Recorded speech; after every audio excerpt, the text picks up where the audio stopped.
Over the decades, China has imported a wide variety and substantial quantity of Russian-made weapons. If we were to rank the hundreds of types of Russian arms introduced by China over the years, what would top the list? Would it be the helicopters that form the backbone of its land-based aviation transport, or the fighter jets and warships that once shifted the balance of naval and air power? Today, we'll conduct a simple ranking of these Russian-made weapons and equipment imported by China over the decades. First place goes to hundreds of Mi-17 171st series helicopters. The Mi-171 tops the list for a simple reason. China's army aviation has relied entirely on hundreds of these Russian-made helicopters for decades. For many people, the image of a camouflaged Mi-171 helicopter instantly comes to mind when they think of the Chinese Army Aviation Corps. The early Mi-171s imported by China were primarily civilian models. However, through domestic modifications, some were upgraded to possess attack capabilities, electronic warfare capabilities, and battlefield command functions. As recently as 2019, Russia's State Technology Corporation announced that China had signed a contract to continue purchasing Mi-171 helicopters. Of course, by that time, China's acquisitions included not only the Mi-171E, but also the military variant, the Mi-171SH. China did consider reverse engineering the Mi-171, but Russia's massive production volume of the Mi-17 171st series ultimately led to a situation where the unit cost of China's reverse-engineered version would have been higher than purchasing the original Russian-made helicopters. Compounded by its inferior technological prospects compared to the domestically developed Ju-20, China ultimately abandoned plans for independent reverse engineering. Second place goes to the Su-30 MKK and Su-30 Mk2 fighters. These two fighters rank second because they served as stopgap solutions for the Chinese Air Force and naval aviation early in this period. Between 2000 and 2002,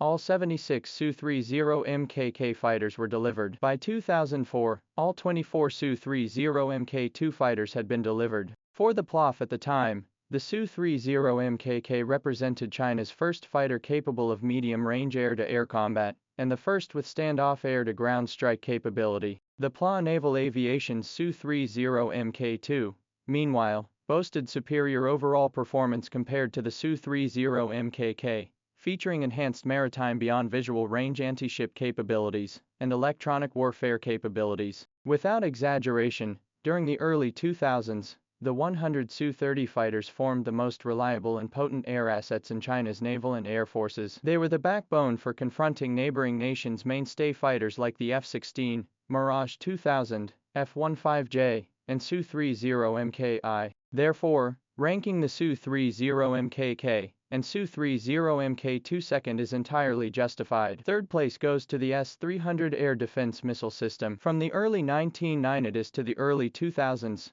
China imported dozens of S-300 air defense missile systems from Russia in 4 separate batches. Similar to the Su-30 fighters' role as a stopgap solution, these dozens of S-300 systems represented the most capable mobile medium to long-range air defense systems in the arsenal of China's air defense forces during that period. Both in quantity and quality, they provided a critical solution to the urgent needs of China's air defense forces at the time. It wasn't until the emergence of the domestically produced HQ-9 series air defense missile systems that the S-300's prominence within China's air defense forces began to gradually diminish. Fourth place, the Modern-class guided missile destroyers. The Modern-class destroyers provided immense assistance to the Chinese Navy. Primarily, they granted the Chinese Navy its first comprehensive maritime air defense capability. Prior to their introduction, the most advanced shipborne air defense missile in the Chinese Navy was the Haihongqi 7-point defense missile. The Still air defense system introduced alongside the Modern-class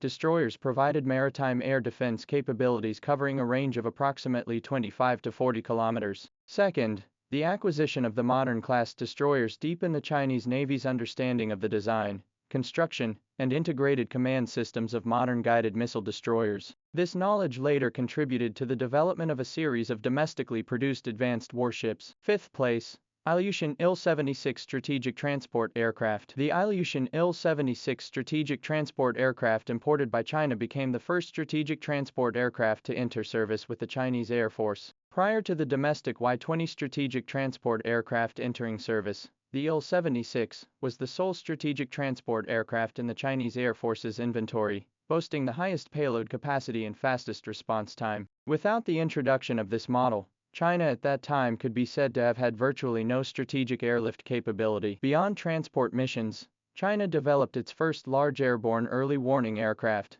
the KJ-2000, based on 4 Il-76 strategic transporters. Thus, ranking the Il-76 fifth is entirely justified, both for its symbolic significance and tangible combat enhancement. Sixth place, Kilo-class submarines. China imported a total of 12 Kilo-class conventional submarines from Russia, dubbed the Ocean Black Hole, 2 Type 877S, and 10 Type 636S. The introduction of these 12 conventional submarines instantly transformed China's naval submarine force into a combat capability capable of posing a severe underwater threat to US and Japanese surface vessels. Moreover, the Kilo-class acquisition exposed the Chinese submarine force to submarine-launched anti-ship missile technology, laying the technical foundation for subsequent development of domestically produced conventional submarines. For China's submarine force, the introduction of the Kilo-class undoubtedly stands as a key milestone in its modernization. It thus fully deserves its 6th place ranking. 7th place, Su-35 fighter jet. Surprising, isn't it? The renowned Su-35 fighter jet is ranked 7th.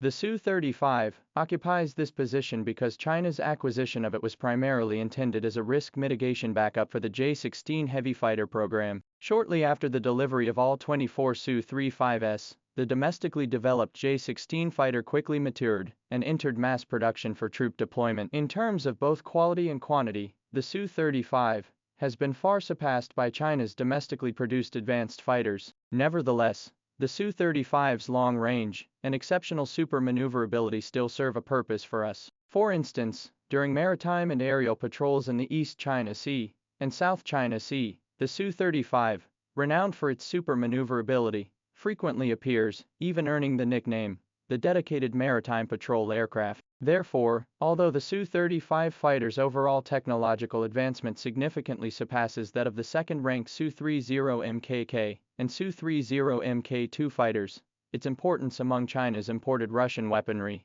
can only be ranked 7th. Reviewing this decades-long list of acquisitions, from the workhorse helicopters that underpinned the Army aviation to the cutting-edge fighters that reshaped maritime and aerial dynamics, each piece of equipment bears the imprint of its era's specific demands and strategic choices. They are not merely weapons, but serve as transitional bridges and technological roadmaps for the Chinese military during critical phases of modernization. The introduction, assimilation, and eventual surpassing of these Russian-made systems clearly trace a developmental trajectory, from reliance on foreign aid to independent innovation. Today, with the emergence of major national assets like domestically built aircraft carriers, the J-20 fighter, and the Y-20 transport aircraft, the former, Mentor, has gradually transformed into a partner marching side by side. This history of imports ultimately stands as the most compelling testament to China's defense industry achieving self-reliance and unleashing its accumulated strength.